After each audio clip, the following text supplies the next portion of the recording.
कैसे बोल सकते हैं? गुलाम अहमद कादियानी को आज पूरी दुनिया काफिर क्यों बोल रही है? क्योंकि वो जाहिल नबी नहीं है, उम्मत बोलने लगा है। जो नबी ना हो उम्मत बोले वो काफिर है। आमिना का लाल दुनिया में आया तो मेरी उम्मत बोलकर ये साबित कर दिया मैं उम्मत का नाम लेता हूं ताकि उम्मत से मोहब्बत का इजहार भी हो जाए और मेरे नबी होने का ऐलान भी हो जाए।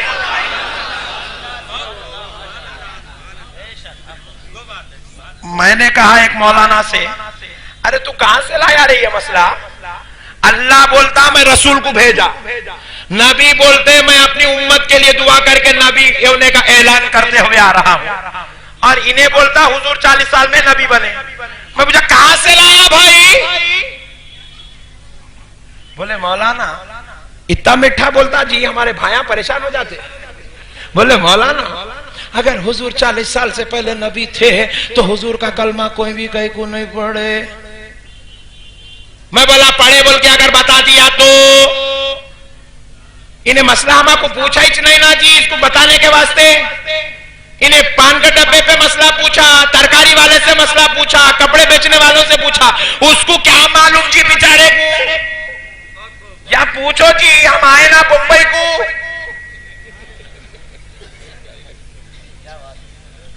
प्यारे दोस्तों ये बहुत मक्कार कौम है, मक्कार। इनके मक्कारी को समझो दोस्तों, और तो करो। मैं बोला हुजूर 40 साल की उम्र में ऐलान नबूवत किए तो लोग 40 साल में कलमा पढ़े।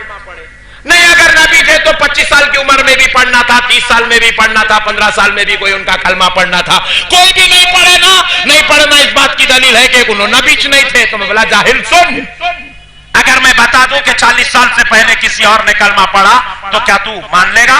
बोले मान लूंगा। मैं बोला तू कयामत तक नहीं मानता, तू अजल का बिगड़ा हुआ है, कयामत तक बिगड़े हुआ रहता। तू मानने वाला रहता तो कब की मान लेता था।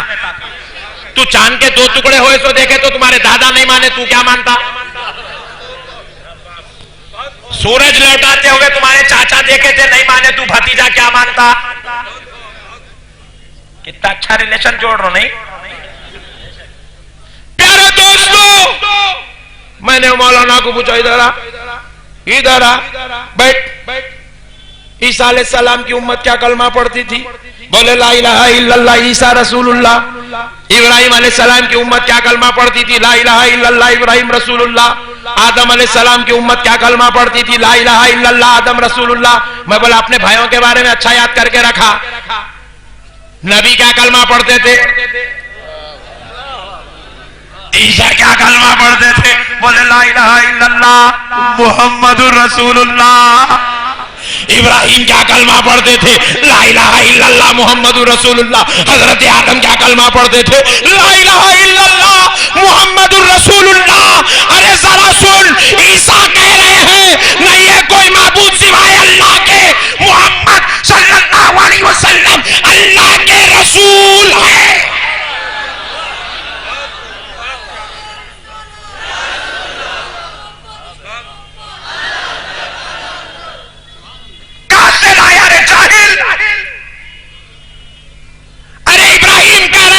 सल्लल्लाहु अलैहि वसल्लम अल्लाह के रसूल है। उनसे पहले नूह ने कहा मोहम्मद अल्लाह के रसूल है। उनसे पहले आदम ने कहा मोहम्मद अल्लाह के रसूल है। वो रसूल होके बोल रहे हमसे पहले कोई और रसूल है, इन्हें उम्मती होके बोलता नबी नबी नहीं है। तू रसूलों से आगे कब से निकल गया रे भाई?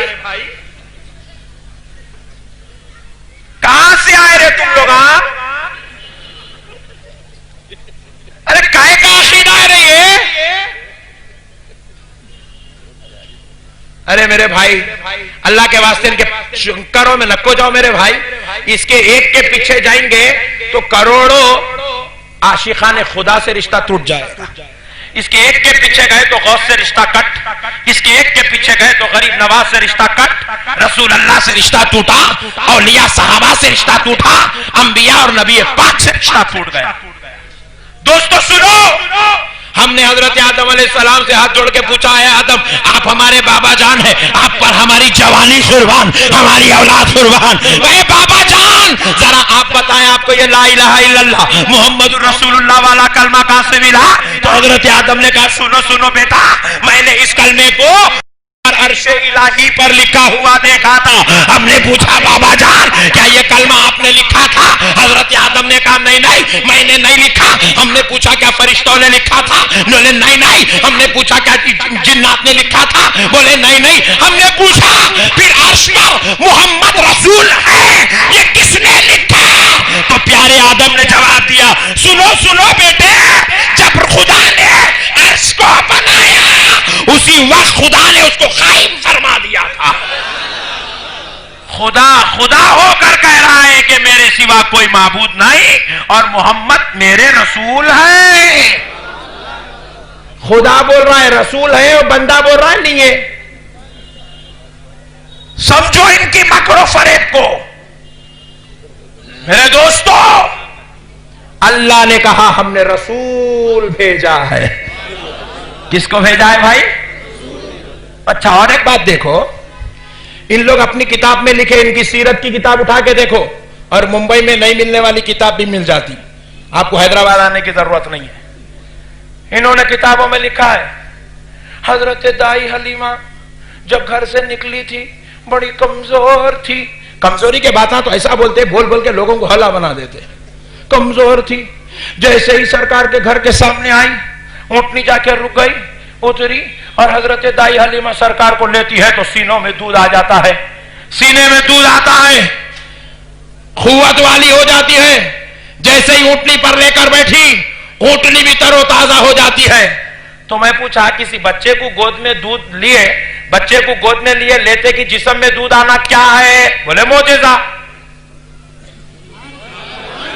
ऊंट पे लेके बैठे ऊंट तरोताजा हो जाए, हसास बसास हो जाए, क्या है? मोजेजा। मैं बोला मोजेजा किससे? गैर नबी से जाहिर होता?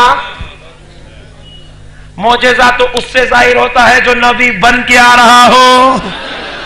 लिखता एक, बोलता एक, समझता एक, समझाता एक। इतने पूरे झगड़े खत्म हुए तो एक वहाबी बनता। क्या है रे भाई? अरे कुर्बान जा आमिना के उस लाल पर जिसकी आमद पर खुदा ने भी अपनी कुदरत और कानून को बदल लिया था। हजरत अब्दुल मुत्तलिब जो मेरे आका के दादा है वो काबे के सहन में आका की विलादत के वक्त टहल रहे हैं इस ख्याल और फिक्र से कि मेरा पोतरा जो पैदा होने वाला है वो जब तक मुझ में था नूर बनकर तो लोग मेरे दुश्मन थे, जब मेरे बेटे अब्दुल्ला में गया तो लोग उससे दुश्मनी करने लगे।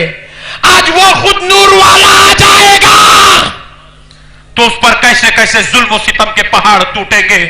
ये सोचकर अब्दुल मुत्तलिब परेशानी के आलम में काबे के सहन में टहल रहे हैं। हजरत आमिना के घर से बांदी दौड़ती हुई भागती हुई आई, आकर कहने लगे अब्दुल मुत्तलिब मुबारक हो कि तुम्हारे गांव नूर वाला आ चुका है, अल्लाह का पैगंबर आ चुका है, आमिना का लाल पैदा हो चुका, अब्दुल्ला का दुलारा पैदा हो चुका। हजरत नबी पाक अलैहिस्सलाम की आमद की खुशखबरी सुनकर हजरत अब्दुल मुत्तलिब फरमाते हैं मैंने चाहा कि अब नूर वाला मेरे घर आ गया है तो मैंने चाहा कि खुदा का शुक्र अदा करूं। शुक्र अदा करने के लिए काबे की तरफ पलटा इस नियत से कि काबे को सजदा करके खुदा का शुक्र अदा किया जाए। मगर हजरत अब्दुल मुत्तलिब फरमाते हैं मैं क्या देखता हूं, मुझसे पहले काबा मोहम्मद के घर की तरफ झुका हुआ नजर आ रहा।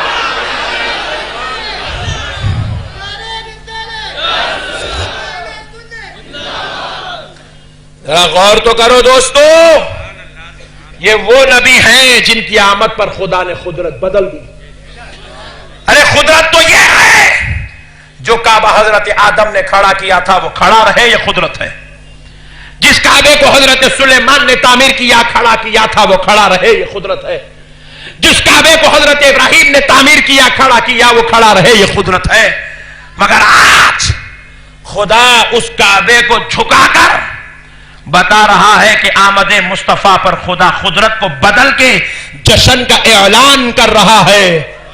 जश्न मीलाद मनाना सुन लो, ना ये सुन्नियों का तरीका है, ना ये रज़वियों का तरीका है, ना ये अशरफियों का तरीका है, ना ये निजामियों का तरीका है, ये तो सुन्नत इलाहिया है। ये अलग बात है कि हम उसके बंदे हैं तो उसकी सुन्नत पे अमल करते हैं। मेरे भाई, खुदा खुदा होकर कानून बदल ले और बंदा होकर एतराज करे, ये कहां की इंसानियत है, ये कहां की अखलाक है। अरे जरा सुनो दोस्तों, मैं तुम्हें एक बहुत बड़ी बात बताकर अपनी बात को खत्म कर लूं, जरा गौर तो करो। वैसे अभी तो कुछ भी टाइम भी नहीं हुआ, खाली 10:30 बज रहे हैं। सुनेंगे? इधर वाले भी सुनेंगे? पक्का? हाँ, तो फजर की तैयारी करके नियत कर लेके बैठ जाओ। हैबत खा रहे हैं क्या दोनों दोस्तों? ऐ मुंबई के खुजूर मुसलमानों, अगर कोई तुमसे पूछे कि तुम मुसलमान हो, किस लिए तुमको मुसलमान